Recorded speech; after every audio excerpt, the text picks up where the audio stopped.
Je vous le disais en titre, on a appris ce mardi le décès du créateur de mode japonais Issey Miyake. Il s'en est allé le 5 août dernier, mais son entourage l'a annoncé ce mardi.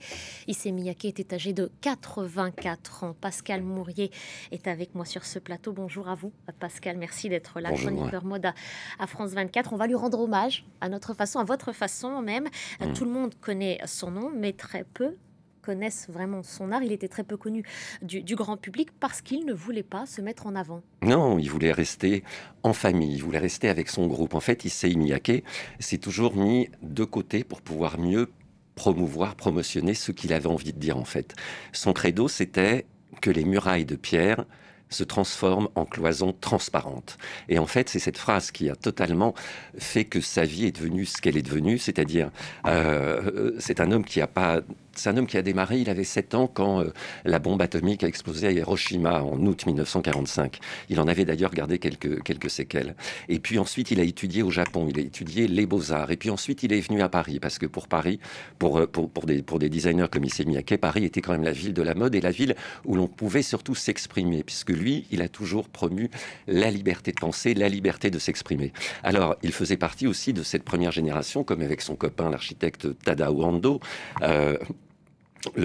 C'était la première génération à connaître la sortie de l'isolationnisme japonais, avec une ouverture sur le monde. Et puis, il est arrivé à Paris, et puis là, il a travaillé un peu chez Guy Laroche, et puis c'était l'école de la haute couture, et puis il a toujours trouvé que la haute couture, c'était bien, mais que c'était quand même un petit peu chichiteux, et puis qu'il y avait beaucoup trop de contraintes.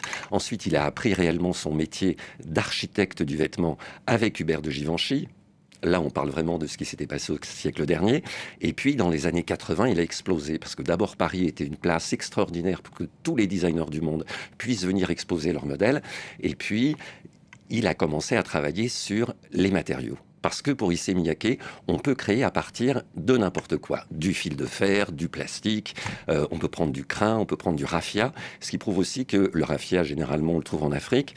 Ce qui prouve son ouverture d'esprit. Il a transcendé totalement l'âme et la culture japonaise. Et on a justement quelques-unes de ses créations. Donc on l'aperçoit là derrière vous, Pascal. Ces créations qui sont projetées à mesure que vous déroulez son œuvre.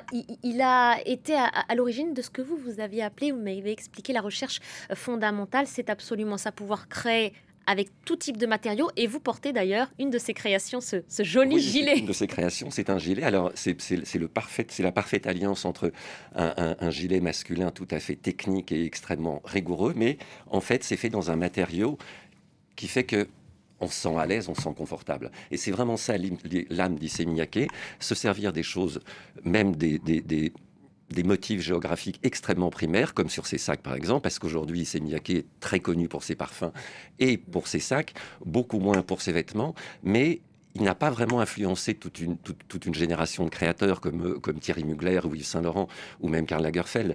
Mais lui, c'est plutôt sa philosophie. Sa philosophie est il faut être libre de ses pensées et surtout, il faut être libre de ses mouvements. Et il laisse quelque chose d'essentiel, on va le résumer en quelques secondes, c'est une conscience écologique. Exactement, parce que très vite, il a commencé à travailler sur les recyclages des matériaux avec son studio au Japon. Merci beaucoup, Pascal Mourier. Merci pour ces Merci. quelques mots du parcours d'Issey Miyake.